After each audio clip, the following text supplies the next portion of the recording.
Caught me off guard, I'm gonna be honest with you, you know what I mean? But It's all good. now when I had to get hydrated, you know what I mean? Yeah. And that's gonna keep me quenched all day. God damn it, a new day, okay, new format, same show, same host, same temporary bar stools, all right? Yeah, hey, we're gonna pull up on the road. About to pull up on the road, call them. That's my hood, really. Tell them so. I might catch a couple ups when I'm in there. I don't give a shit, son. Have you been in there since? I'm not, dude. And you know how many times I've said, literally since I walked in and did that whole like, fuck you, sign my last thing, Chris Ford, I'm out of here. Yeah. Literally after that, I've said like once a month, I'm like, go on Furniture Row again, just check it out, see what it's up to. Dude, I don't even know if anybody. Yeah, because they started the remodel pretty much right after I left. I haven't been in there since it's been remodeled, but I went in there in the middle of the remodel. Yeah. And it was like they were selling everything in there, everything off the floor, everything. They were going to get all new stuff. Okay. And I haven't been in there since, but they had already moved Denver, where they're at, to the other end. And, and it was like, oh, this is crazy. And they shuffled some stuff around. They had everything just opened up. I'm not gone, dude, but in every time that I thought about it, really like in the past year, I'm like, dude, I don't even know if anybody still works there that I knew. You know what I mean? Like, Omar still there? Omar's a manager over a Kroger in The Rock, I believe. Okay. What a dude. I believe. Now, what about Ben? Is that boy Big Ben still out there?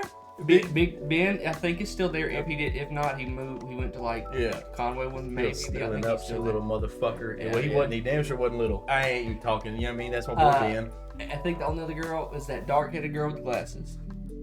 The chick that started there when we at the end when we were there. I don't go anymore at all.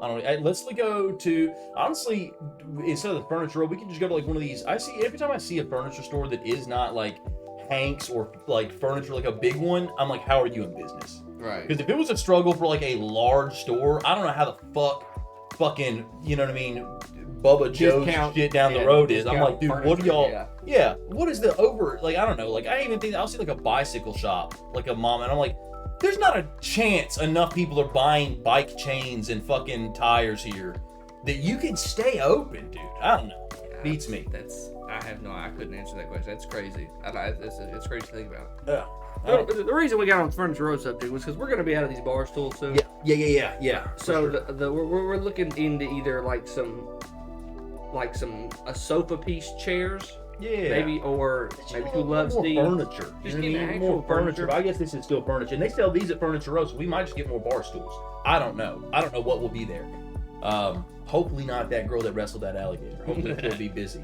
But a little quick one today, man. I can get the laptop. We are kind of moving a little bit different. We got a little ditty there on the screen. You guys can see what I know we didn't have it on the last time, but we were also listening to Power Slap. That episode will be up.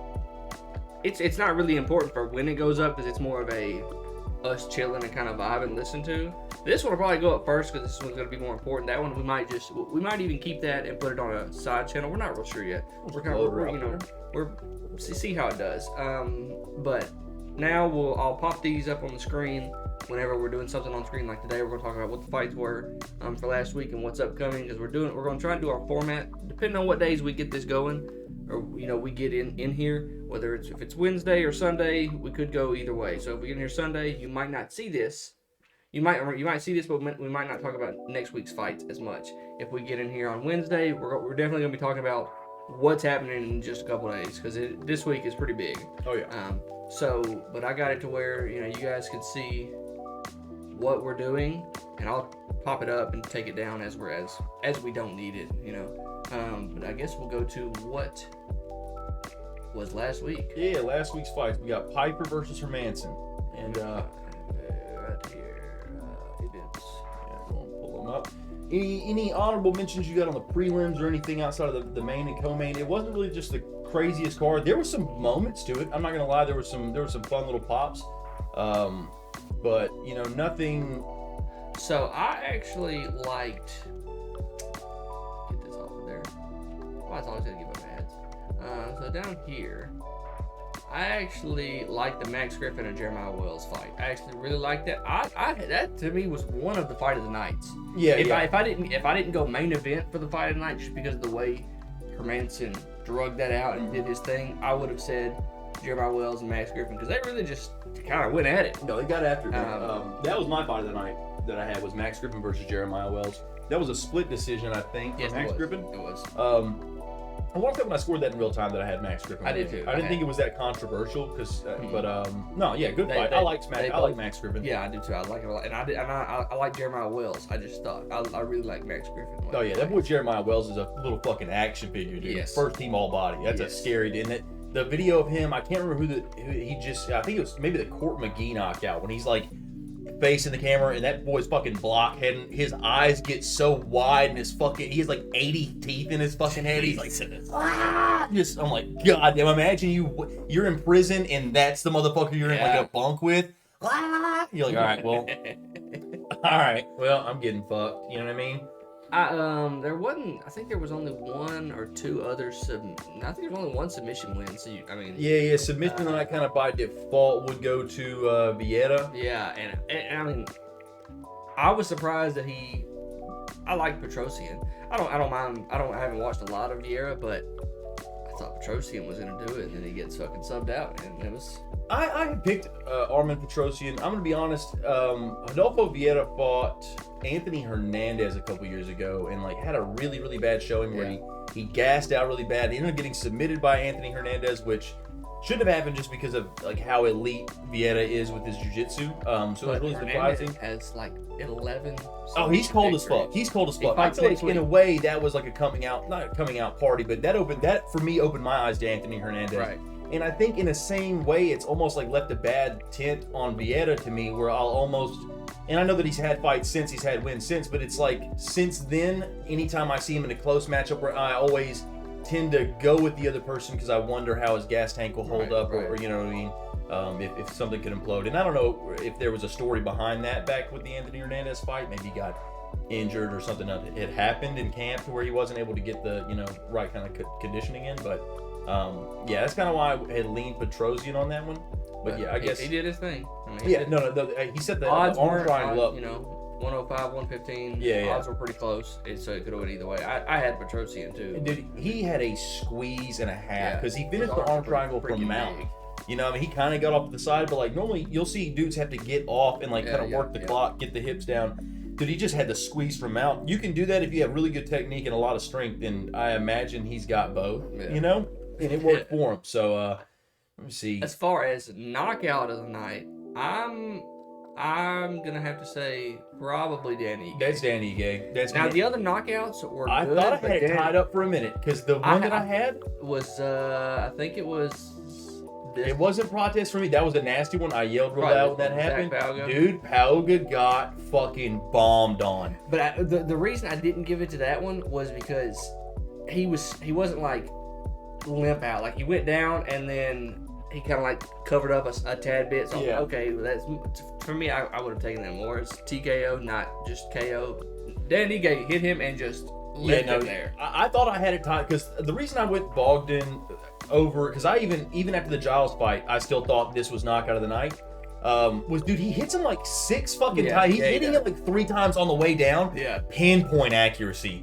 And also, then he climbed the speed at which he climbed the fence, like a goddamn movie monster. He looks like a vampire, dude. He looks like that dude from like the Last Voyager or Last Voyage of that vampire movie that just came out a couple months ago where they're like on a ship at sea and like Dracula rolls up on him or something like that. I know what you're talking about, but I haven't seen it. He looks like that guy, dude. And he's like, dude, legit at the top of the cage. I was like, God damn, dude, he just fucking, that's a scary dude. Yeah, he is. Look at him. Is he undefeated? Let's I want to say that if I'm not mistaken, maybe undefeated coming into the, where are we at? 15-3. 15-3, okay, maybe not. All right, well, certainly not actually, but still. No, impressive shit. What a scary fucking guy. But then Dan Ige came out, and I was so when I like the fight choices. I like Feely. He's always it was a fun matchup. It was a very fun. But it's like I'm pretty sure Dan Ige was ranked, or was he not ranked? He had to have been ranked. Yeah, he just fought Bryce Mitchell. Yeah, number 12, I think. So my thing is, why do they have him fighting and unranked? Feely unranked? Yeah. So that was what I started thinking. I was like, why are they fighting? Would they have some beef or something? No. And then I guess that was his way of saying don't put me up against these unranked fighters anymore. So I think that the another issue there was they had trained together for a minute at Extreme Couture, and Dan Ige, in the interviews, seemed to have felt like Fili specifically asked for the fight. So he kind of had the idea coming into it like, okay, we must have sparred and you like felt something and thought like, oh, I'll fuck this little fucker up, dude. Yeah. And Dan Ige was like, hey, y'all must have forgot. Don't think that just because I'm in here sparring, I'm trying to give you some good work, that you're just going to steal on me out here and this is going to be whatever. Right. And and afterwards, Fili, after the knockout, he even apologized. He's like, hey, man, I didn't mean to ask for the fight. It was offered to me, yada, yada, yada, you know. So it seemed like they were, you know, cleared up. But I think that Dan Ige felt disrespected. Now, I see it, because the thing is, when you're number 12, when you're like outside of the top 10, you're going to have to expect to likely fight an unranked guy, or at least be, you know, offered that matchup, just because otherwise, how are they going to crack in the top 15? And especially he just got to fight up against Bryce, loses that fight, so it makes sense. You know, you got to go a little bit behind now, kind of prove that you belong here, and then same thing for Fili. Now, it felt like, you know, Fili the whole time, you know, hanging the jab real low, kind of just sticking. It felt like he was still loose, kind of almost not warming up necessarily because he was throwing some heat, but it felt like that's just more of his style, just the looser versus Dan Ige, so compact. Yeah. And, you know, he's kind of sticking him outside with the jabs, and Dan Ige just timed it. Yeah. He just timed it. Right. And I think that he was wanting to stick, and that's what he was wanting to do, is kind of bait Dan Ige to come in. And I just think that Dan was able to come in, he timed it right, came in. I don't think that Fili was expecting the speed that he came in with, and just got fucking thumped, dude. The shot afterwards, dude, super necessary. Unnecessary, but super necessary. Fucking, I mean, like, he was already down and just bounced the head. It was like, the ref never even called that off. He was just like, bro, he don't want no more. Yeah, he just walked off. It was rough, dude. Rough shots. But yeah, definitely KO of the night. Okay, other than that, I didn't really have any, like, none of the other fights. Michael Johnson did his thing. I was glad for that. I really like him. I'm glad he did his thing.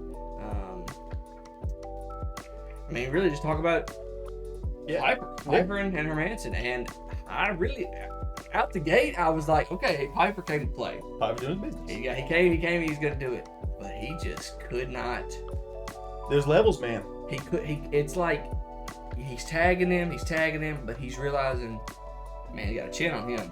And ain't going nowhere. That's a scary game to play when you're Jack Hermanson. You know what I mean? Where you're almost like rope-a-doping. You know what I mean? Right. It's like, look, I'm gonna have to kind of take a bit of an ass whooping here. You know, I'm not gonna try to stand and trade with him. Right. You know, I'm not gonna really try to get just too much respect back right now. You know, mostly about just kind of shell up, do what you can, and realize that like it's gonna start to go down to the third round. Hermanson said that's the hardest puncher he's fought in his career.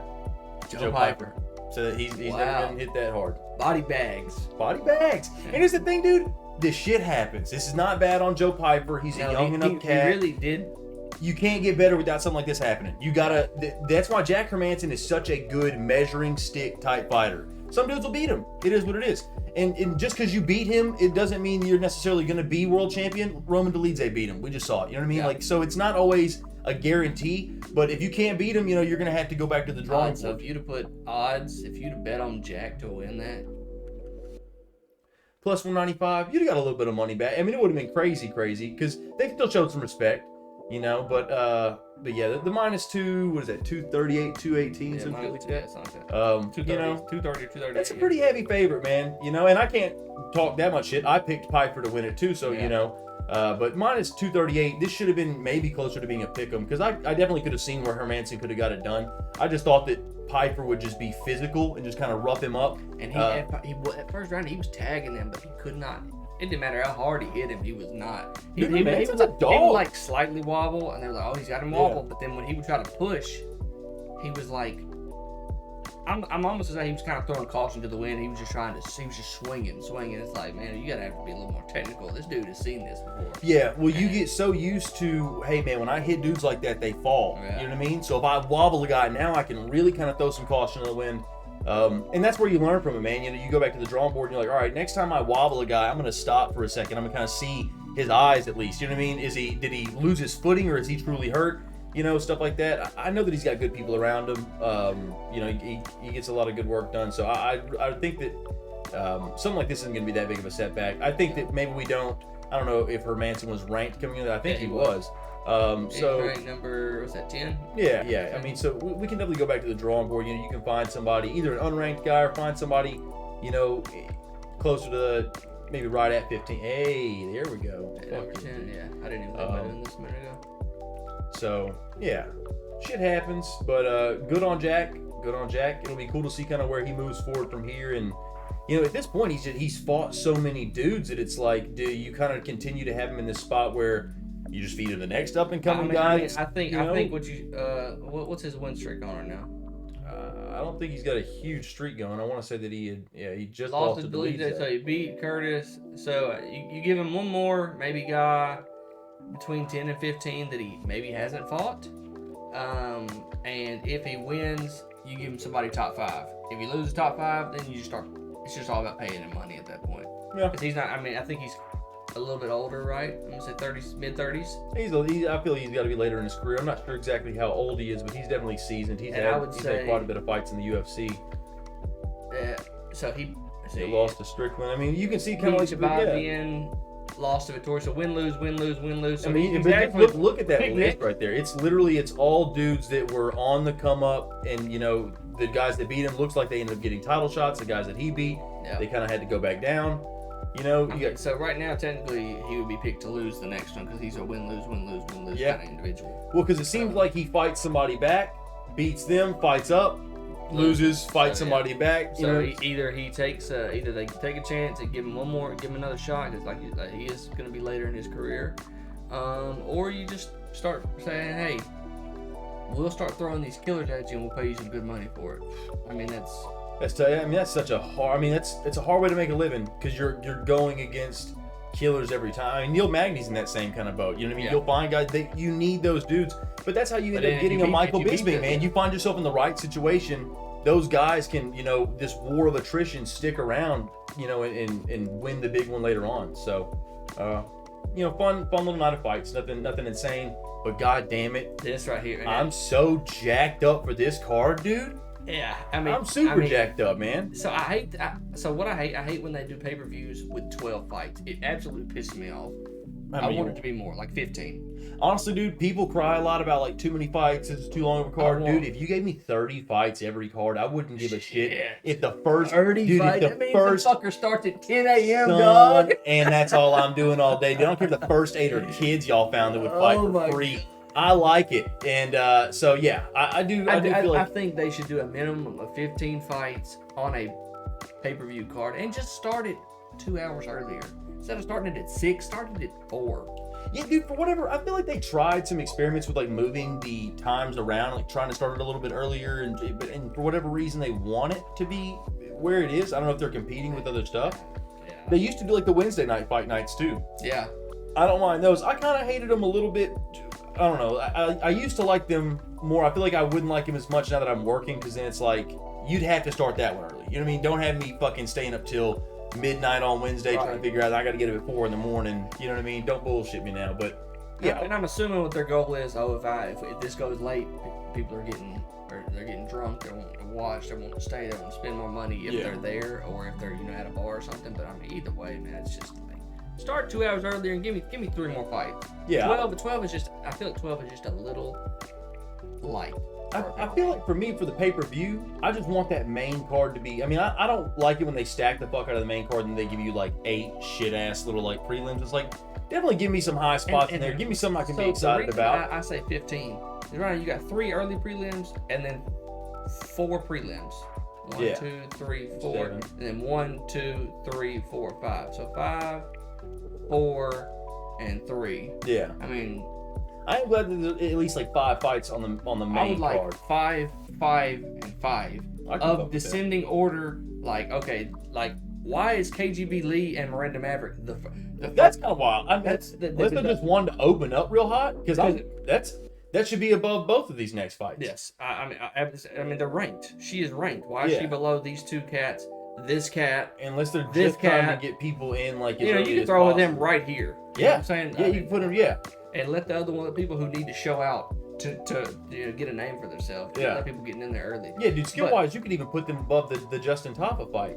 Over. Yeah. I mean, like, they've been right up underneath that. But I can see if you want to put the heavyweights up there, you want to let the big boys bang. I get that. You probably don't want to do 2 females back to back.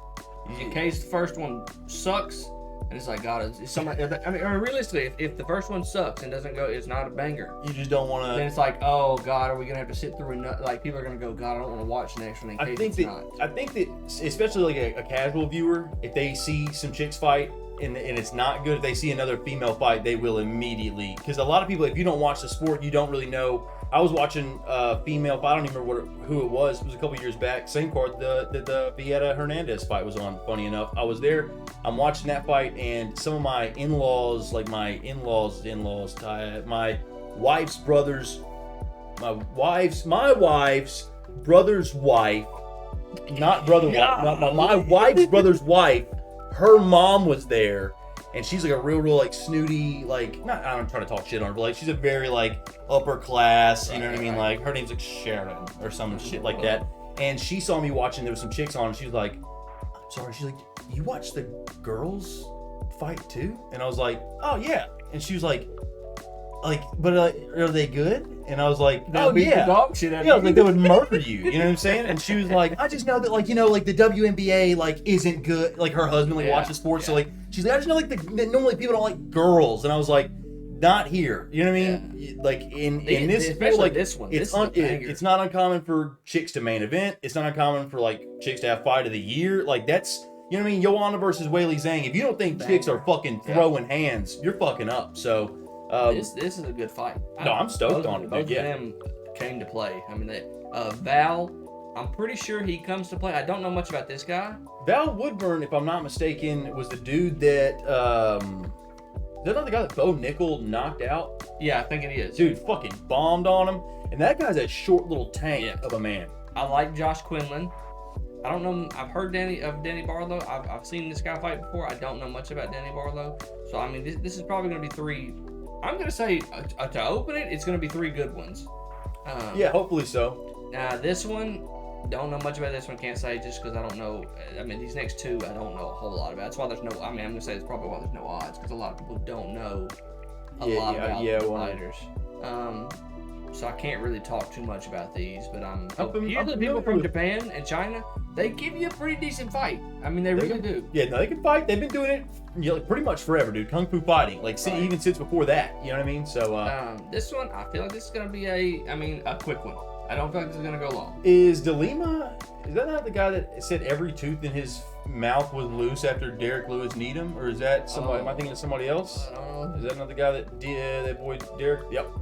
Yeah, that's the one that Derek Lewis just ran across him through that flying knee and just like the little in 33 seconds. Yeah, fucking ate his fuck yeah. And DeLima said that he couldn't eat for like a week afterwards because all of his teeth are. God damn. I mean, Derek Lewis. That's tough. That to just about anybody. That is tough. Yeah, no man. So I don't know. I like Justin Tapa, but I mean, he's a win one lose one kind of guy as well. I would probably lean towards Marcos. Yeah. Rogerio. Yeah, I would probably. 3. What was his last fight? Was a win. No contest. Could not continue. I think somebody got poked in the eye. Yeah, I think it was an eye poke on Lane. I mean, he's on a little streak. He is. Here's my thing. I think Rogerio probably should win. I will go with Tapa though. I like Tapa, and he can get it done. So I'm a rock with Tapa. This one, I feel like that's gonna be a pretty good one. Mackenzie Very Dern, fun fight. She's not really. I'm gonna say a striker, more on the ground.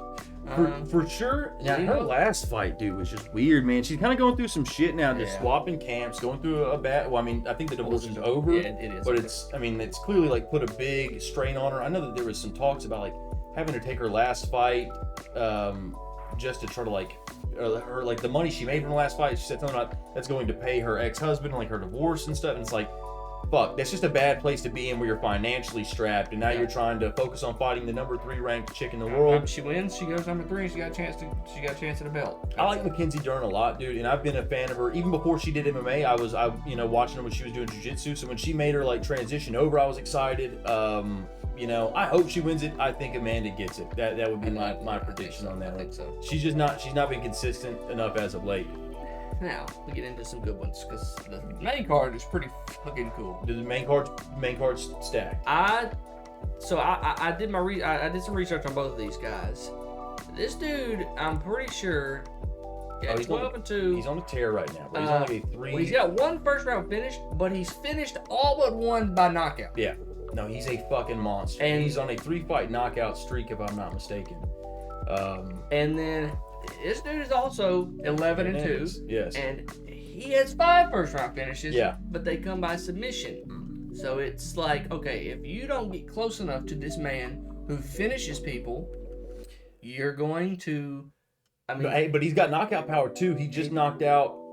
Did he knock out Shabazian or did he submit Shabazian? KO. Yeah. In the 3rd round. Yeah, he stops. He's nothing to play with. Just admitted power bar. 3-3. He's on a what's that streak? 4 fight. Lost to Kevin Holland, and then went on. That was in 2020, so he's not lost in over 3 years. 1-2. He's on a 4 fight. And what's the other guy on? I need to check. I should check that a second ago. I think it's a 3-fight win streak. No, 4. 4 fight. Okay. Lost to Duraev, Chichiro, and I like knockout. Okay, 4-fight knockout streak. Yeah, so I mean they're both on a 4. The next fight will propel them into probably fighting a top 10. Whoever wins this gets to fight a top 10. Yeah, for sure. If this dude knocks him out, they might even give him like a 7. Depending. Yeah, if you're on a 5-fight knockout streak. If he finishes this, he'd get. He could get 10, 7 to 10. I don't know if they'd give him a top 5, depending on. I guess it depends on what everybody's doing. Yeah.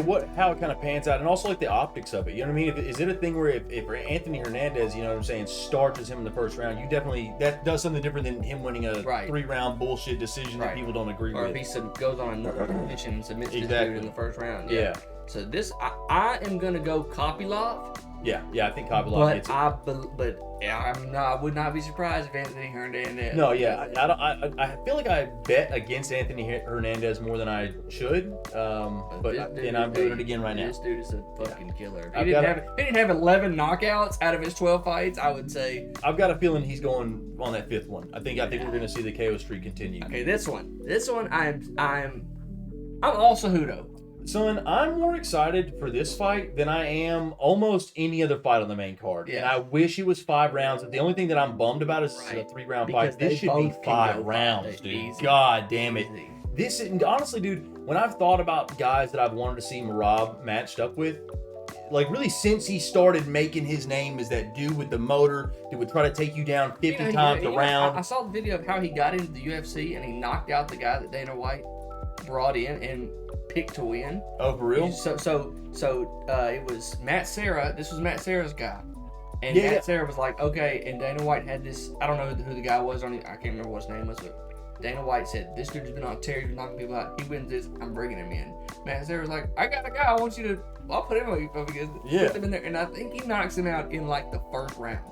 And it's like, I can't even. I want to say it was a kick, but it may not have been. But I just watched it like either last night or earlier this morning, and he knocked him out, and then Dana, afterwards, they came back, and Matt Serra was like, Dana, you got something you want to tell him? He said, no, he said, you can tell him. He said, nah, fuck it, you're in. Yeah. And then just like that, I'm like, wow, that just gave it to him like that. And fuck yeah, man.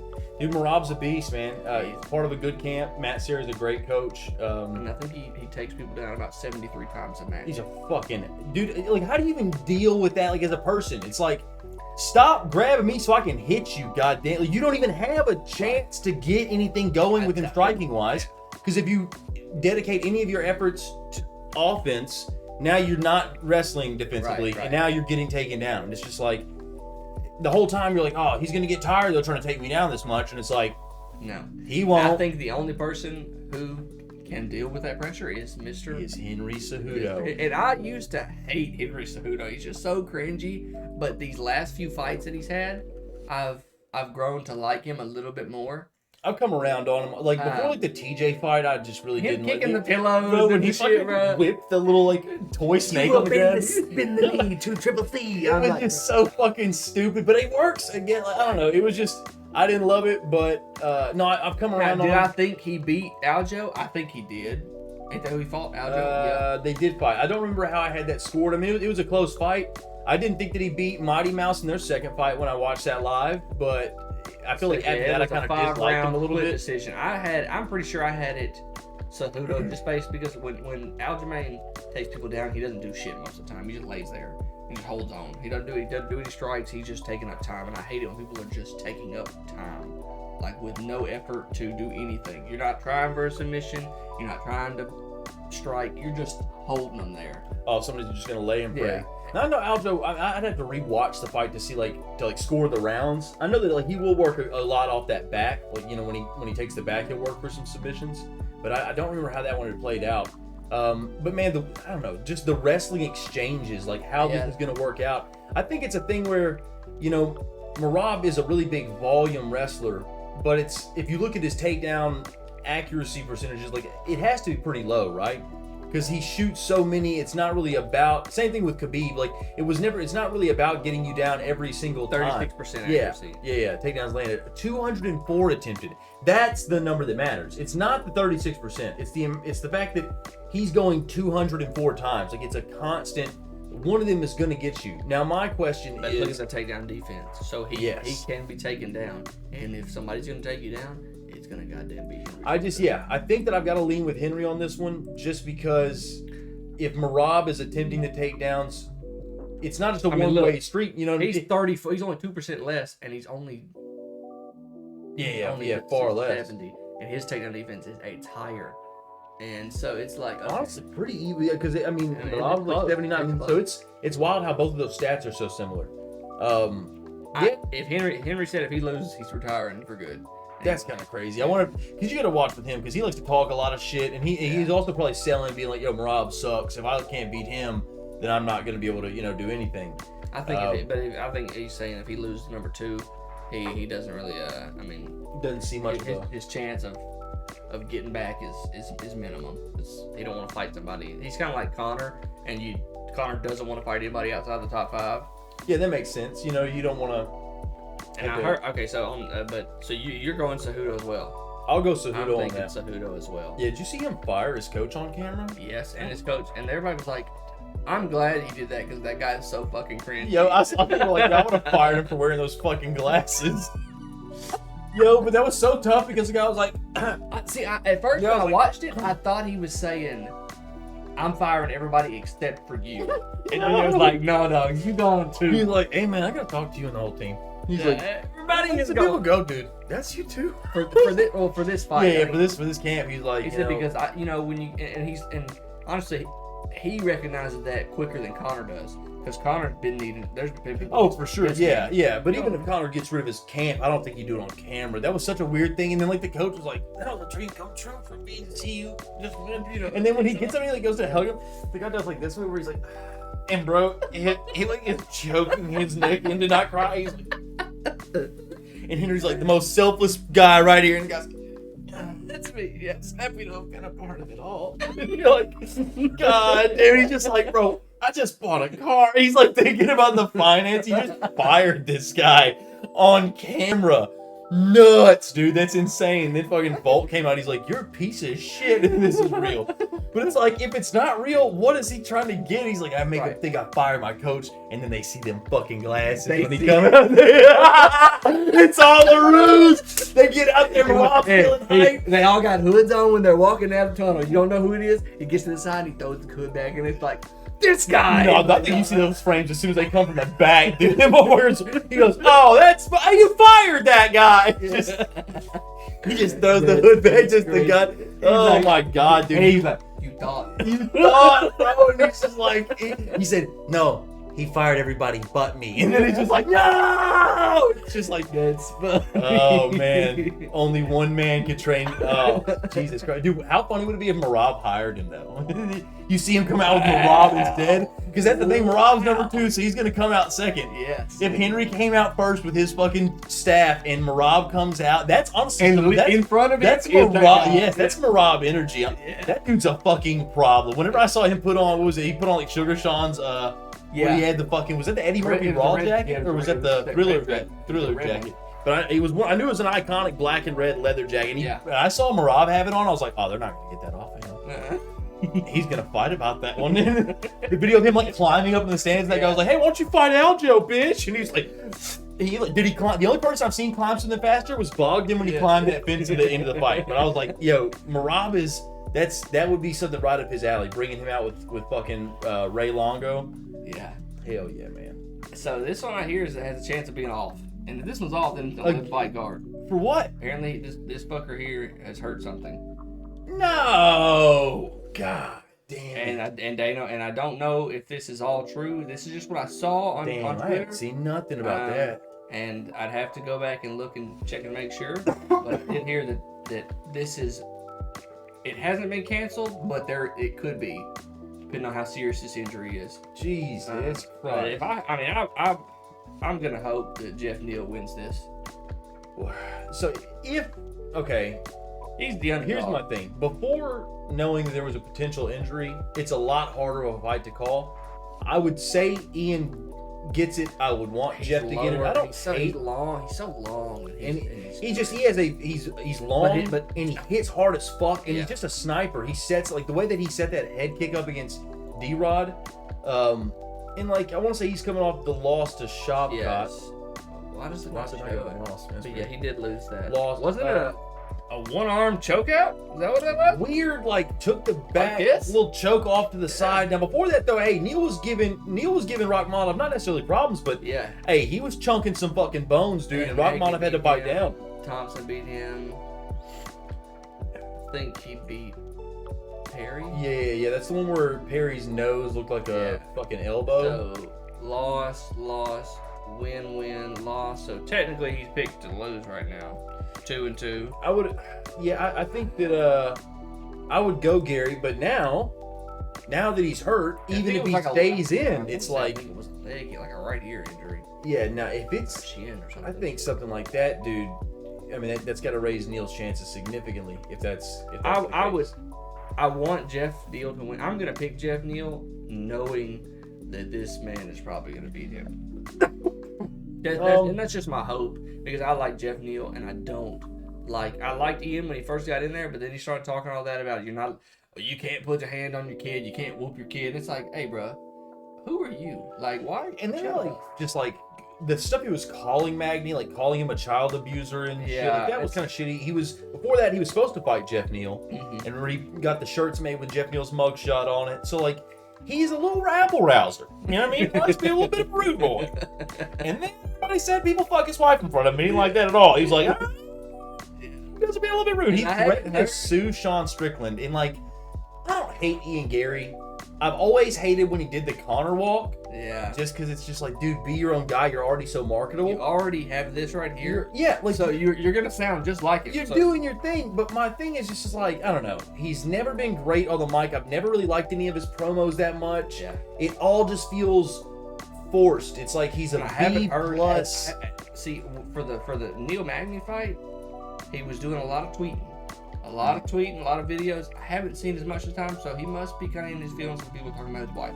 Yeah, because the thing is, he at this point now, if he does start trying to get on the trash talk offensive, he's only going to be met with trolls being like, yeah, well, your wife, blah, blah, blah. You know what I mean? So it's like, you just got to go out there and fight, and really what you need to do is be humble. Be a little more humble and be your own person. And if you beat Jeff Neal, you're going to go to number 8 at least, and then you got a shot at fighting the top 5. That's your next. And then you're essentially, you beat Jeff Neal, you have 2 fights that's away from a title shot if you beat Jeff Neal. The Jeff Neal fight and the top 5 you beat and how you beat him, if you beat him. Yeah. Well, I mean, he's such a big name that like just a couple wins could put him there, but dude, his stock is plummeting with the fans. Yeah. If he pulls out of this fight, it will only take a further dip. Yeah. Because you already have rubbed people the wrong way, being kind of a heel, which is kind of what he wants anyway. Yep. But then you go from that to the whole WAG thing comes out. Now people don't hate you, but they're just on your head about something because it's funny and it's the popular thing to do. That's just kind of how the fan base works. They start talking shit. They're making these memes. Then he comes out and starts talking about like suing Sean Strickland, and that only turned more people off of him. He'd already turned people off. Sean Strickland became one of the biggest names in the sport. And you're gonna attempt to he's already huge. He has so many fans from not MMA just because he is a shit talker, but then he also goes from shit talk to being a very likable person. When he went on Theo Vaughn, I think that rose his stock tremendously. I think so for sure. Because I mean, he kind of just opened up about, and when he went on the Rogan podcast as well, because he was able to talk about his childhood. And it kind of, for the first time, like, made sense. It's like, okay, dude, some of the shit you're saying about, like, he talked about being a Nazi or something a couple of years ago. And people are like, why the fuck are you talking about being a skinhead? And then you hear, like, oh, dude, like, all this crazy shit was happening to him. The only people that were around him that, like, were even, like, you know, he's looking up to these people. How fucked up is your childhood where you're looking up to Nazis? You know what I mean? So, yeah, it's just a thing where, like, he's just taking the wrong turns. He's trying to force certain things. And it seems like everything he's doing is only making the fans dislike him more. Yeah, he's but he's been winning, so it's like, okay, we can't really do much about it. But now that you're pulling out of fights, and now you're gonna pull out of a second fight potentially. Hope he does. It hasn't been confirmed, but they were like, Ariel Helwani, he has some kind of an injury or something. I think is what I saw, and it was, I think it was to the shin or something, or the calf. I don't know. Nah, dude, you don't want to go in there. I mean, I have to look and see. I mean, then we're down to 11. Down to 11. Yeah.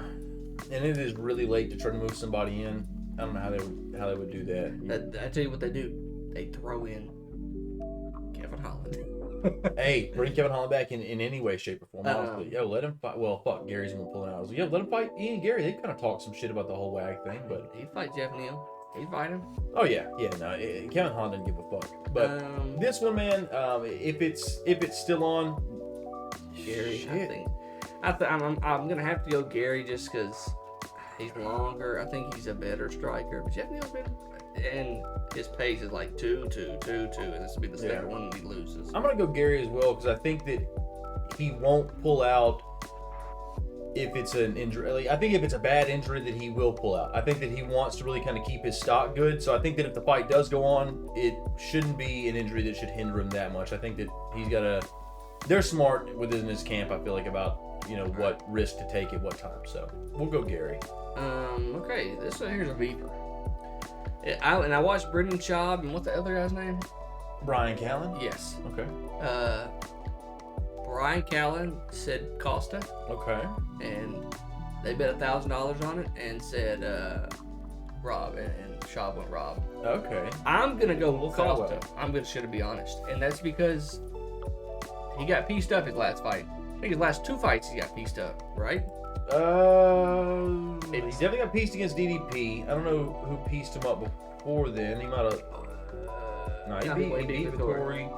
He lost to. But when you get KO'd, you get kind of worried that you're gonna get KO'd again in the next one. And just the way that DDP did it, he kind of just went out there and roughed him up. And that's how Paulo Costa likes to do. It's a very similar matchup in terms of like fight styles. Paulo Costa, I would say, is less tactical than DDP, but I think he's more of a bulldozer. So it's like you're gonna trade one off. Fucking Romero and Luke Rockhold. Oh, dude, he's nothing but a fun fight, bro. I saw somebody say that Yoel Romero fighting Paulo Costa was like 2 anime villains fighting each other. Bro, the point in the fight, I think it's Romero. He's against the cage and he points. Yeah, that was what I was fucking swings on it, bro. I was like, yes, this is prime bullshit. Like the sticking the tongues out. Yeah. And then that's how like the Rockhold fight felt. It was just like drama, this big drama showed up. That's crazy to me. That was a fun fight. I think this will be I could see Robert winning this tactically. I'm going Paulo Costa as well. Paulo Costa. And that makes me sad because I like Bobby Knuckles a lot. I love them both. They're both so much fun to watch, but I don't think Paulo's fought in a while. I was gonna say Paulo's not fought in like 2 years though, right? Or a year and a half at least. What was that? This is 2022, August of 2022. Yeah. So a year and a half, but I think he got hurt. He got a bad like staph infection because he was supposed to fight Chimaev. Yeah. I mean, dude, he has been out, but he did have the camp for Chimaev, and even though if he had to pull out for that, like that work was still done. He was not going to go in there half-assed. I'm going Costa. I imagine he has put a fuckload of work in. I think Paulo Costa, and I think that he's going to do it like DDP did it. Now, I think that Robert is not a dummy. He's gonna know what happened to him against DDP. He's gonna have gone back to the drawing board and tried to work out things like what am I going to do if he starts to bum rush me, if I get hurt? You know what I mean? Like how they can, he's definitely drilled through some stuff, but there's only so much shit you can drill that can prepare you for when you get rocked and you don't really have your senses and your proprioceptions off, and now you had this big motherfucker grabbing you and you know what I mean? That he is a big motherfucker. And that dude is juicy. And I believe he's better on the ground than DDP. Probably so. I mean, and so if it goes to the ground, I think he's faster. I think he's probably stronger. Yeah. He is more physical than DDP for sure. Well, yeah. He's just not as he's more balls to the wall. He ain't quite as tactical. He is. And DDP is, well, he'll surprise you tactically. Paulo Costa will not. And I think he got clipped, leg kick by Adesanya, kind of wobbled him.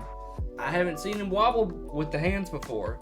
I don't know if he hits hard enough to wobble him with the hands. You know what I'm saying? He's got power, but he's more of like power in the way that Dustin Poirier has power at 55. He's not going to one shot really like wobble you as much as he's going to put like a mean 3-piece in the right place. Like it's the accuracy with the right amount of power behind it. He's not a pillow-handed fighter at all. He's got a lot of knockouts. This motherfucker got but he knocks you out by throwing a right hand and then throwing the right kick over the top. You know what I mean? Like he throws weird shit and gets you. That's a fun fight, dude. I think Paulo smashes him up though. I don't know if it's necessarily like a first, second round. And it could go to decision and just be a beat up. I mean, it's going to have to be first or second round because Paulo's going to gas. Yeah, he is. And if Paulo gasses, fuck! If Paulo gasses, Whitaker's got it in the bag. Damn. I'm still going to go Paulo. Damn, that makes me sad to know that he's probably going to have to get it in the first round.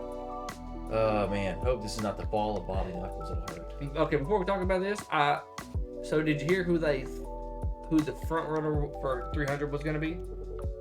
No. Oh wait. It does not involve either one of these guys? No. Okay. When you were circling Ilya, I was like, I've not heard anything that had to do with Ilya. No.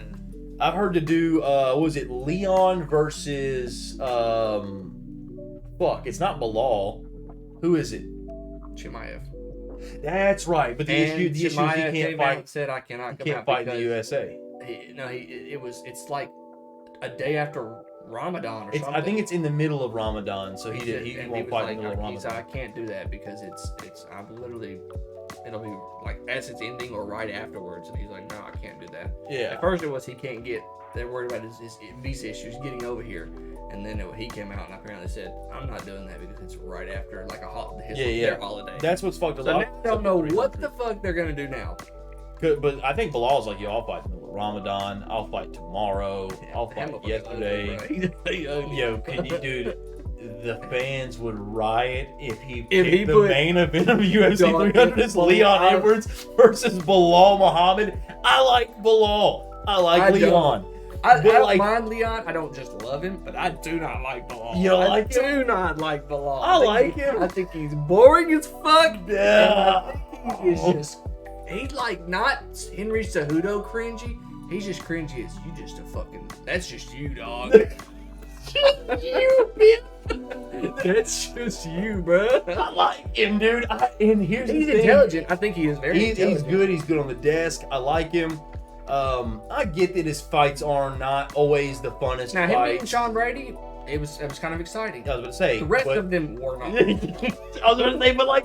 Sometimes they're not boring, and when they're not boring, they're not boring. You know what I mean? I don't know. Do I think he's owed against Leon Edwards? Yes. I want to see that fight. Like, matchup stylistically, I'm very excited to see the fight. 300? Bro, that's a co-main on another card. On another night. That's on a 301. Put that shit on 301 and have, like, a light heavyweight title as the main event. Like, you can have something kind of heavier than them, but, like, that does not need to be. I have no idea what they would do. But if you put that matchup as a co-main and main event on a pay-per-view that both have title fights, that's now a really good matchup. I get that people are still going to hate on it. To me, that's a really good supplemented matchup. That's just not the main event. I don't even know I'm trying to think of what they could do for 300. Brother, I think they're scrambling. I saw somewhere the other day. Because John Jones said he told them no.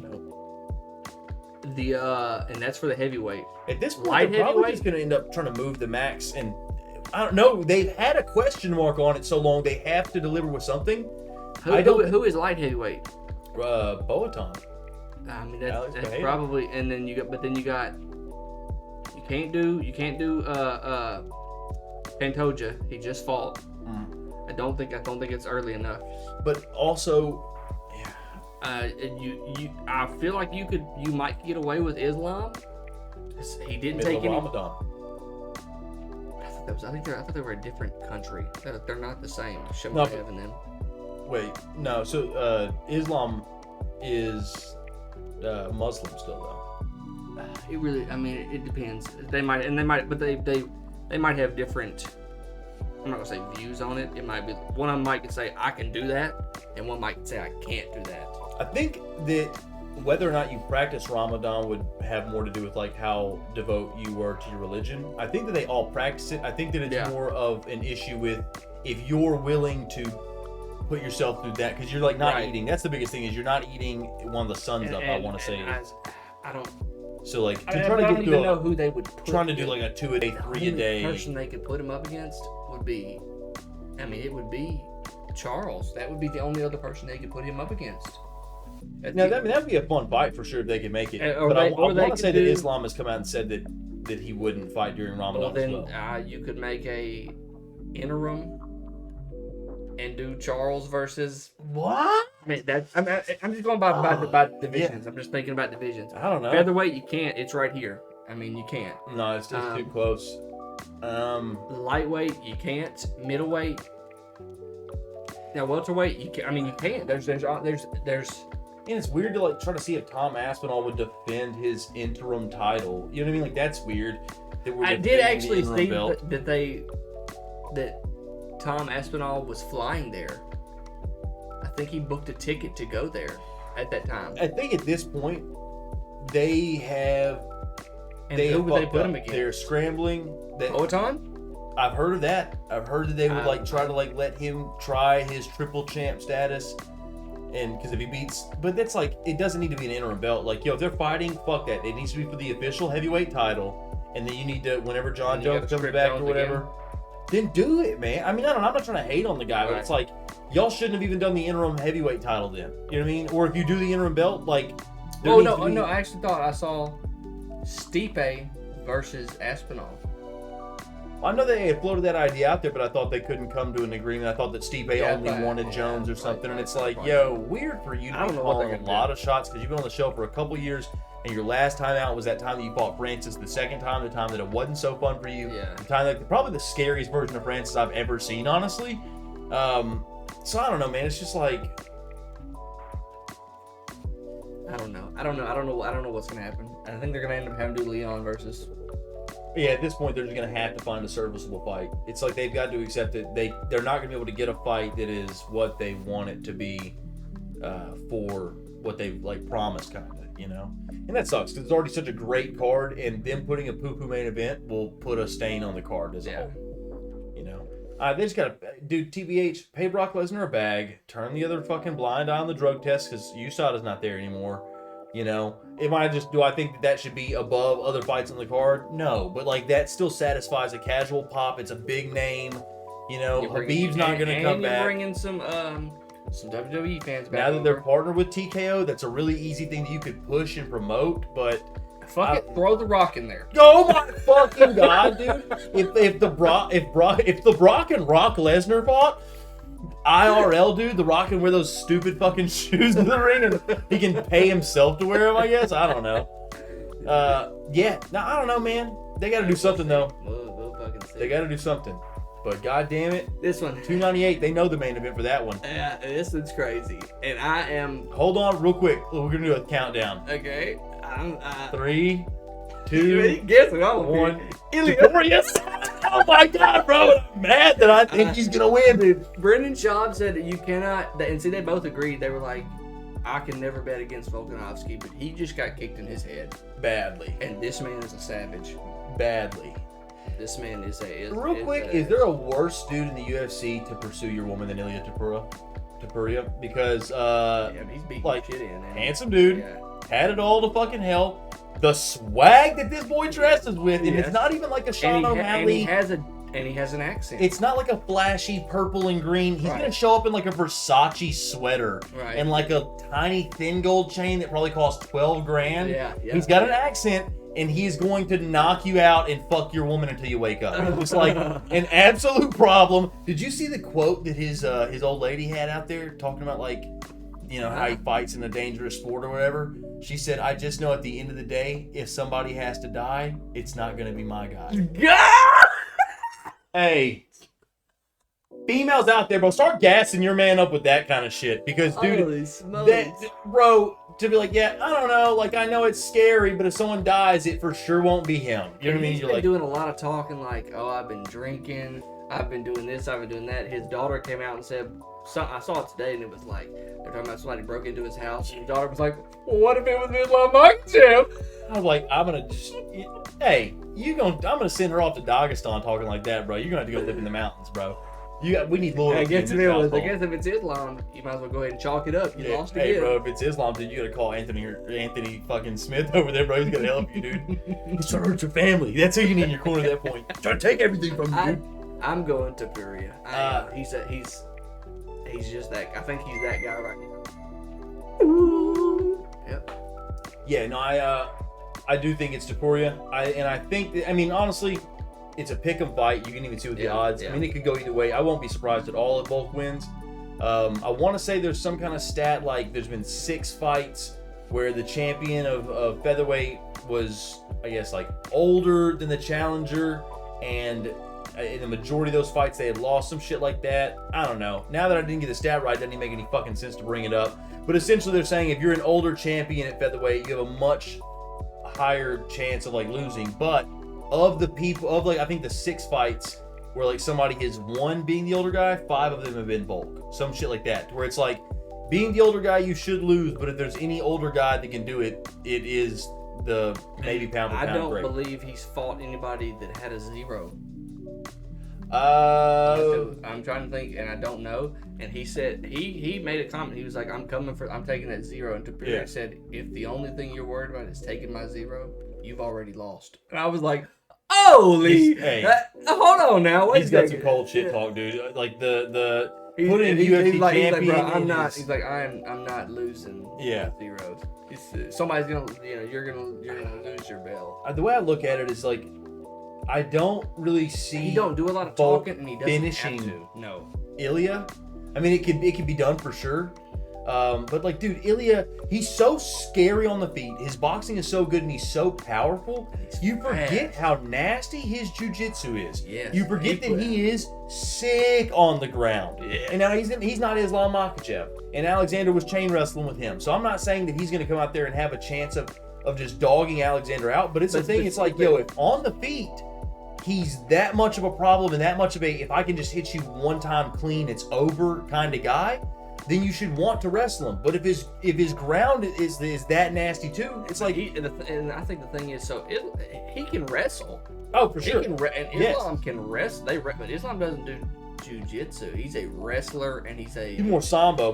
This dude is not worried about wrestling with you. He's fixing to tie you up in something. As soon as you touch the ground, he's looking to put you out, dude. And it's and he's smart. Like, he doesn't fall into bullshit. Like whenever his Ryan Hall fight, like he doesn't fall into, just because he's confident in his jiu-jitsu doesn't mean he's gonna make a mistake and come down.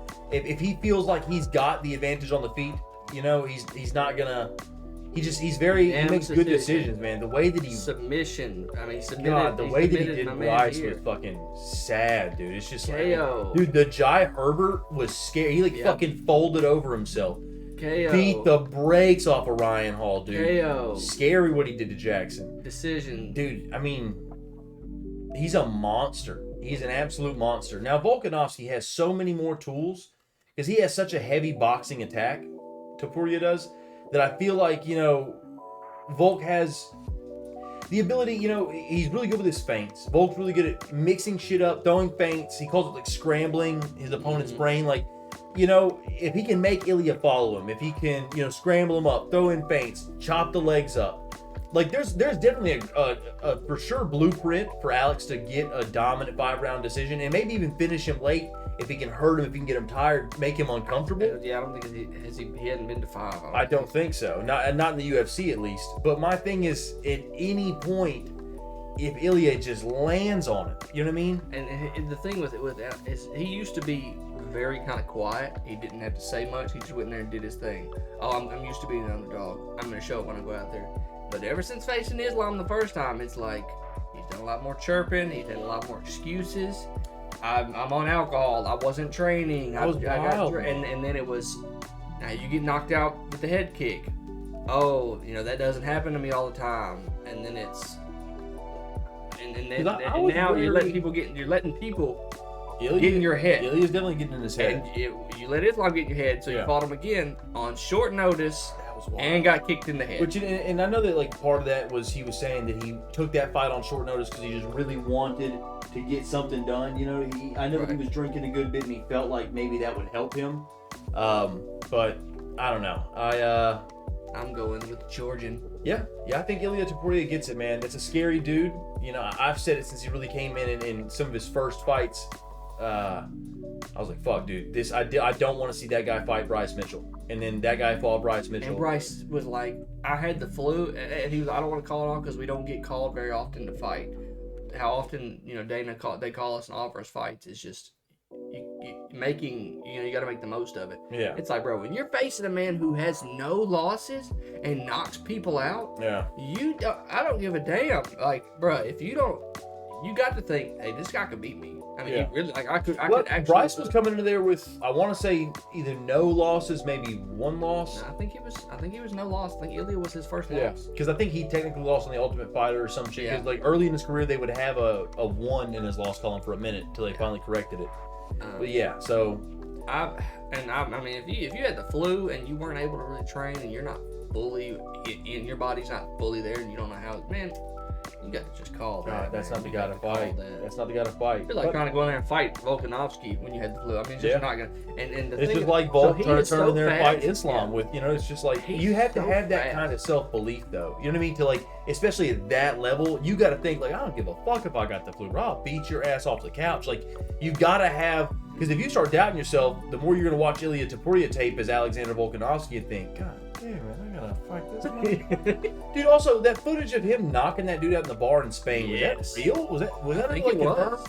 I thought it was a dude that just looked like him, and they were like, no, I think they said it was him. That's so funny. He's like one shot of that dude, knocked him out beside a pinball machine or some shit. And so what a way to go out. The thing with Volk is he's so fast. His jabs and his strikes are so fast. This motherfucker is just as fast, man. Quick, dude. He's fucking fast. He's beefy. He's like not like short and stocky, but he's a dense. He's a dense dude. Right. You can tell there.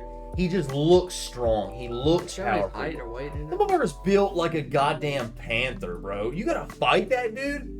That's an issue, man. That's an issue. I'm gonna go Ilia Topuria. I think he gets it. If Volkanovski gets it, he just gets it, and that's just sorry. I hate to bet against you. Yeah, no. I mean, but I think Ilia has this one. Yeah, no, I wouldn't like bet my house on it by any means, but gun to my head for the predictions, man. I'll go Ilia. Especially like when you see out the press conference is going to be interesting. I'd like to see it. And then when they're across the cage from each other. Yes, yeah. Granted, all of these predictions subject to change because for sure if somebody like misses weight or somebody gets hurt and the fight changes, for sure that would. But also like, dude, sometimes I'll change. I mean, for as far as our like keeping tally of our predictions, the scoreboard goes, they're final as soon as they're like the fight starts or whatever. But dude, sometimes you'll see the guys face off in the middle of the ring and you're like, oh shit, dude. Like you don't know, but you're like, I'm definitely going Volk now. Yeah. You'll see like a nervousness. You'll see, like when I saw Mayra Buena Silva against Raquel Pennington and I saw her come out, I was like, oh yeah, Rocky's got it. Because I could tell. I was like, I already knew coming into it. I was like, I think the pressure might shake her up. When I saw her come out there and almost cry, I was like, oh fuck yeah, no, dude, Rocky's got it in the bag. And that's how it played out. So I guess I don't know, man. We'll see. I'm super stoked on it. A little power slap. We're gonna float that bitch out here in a little bit. But other than that, man,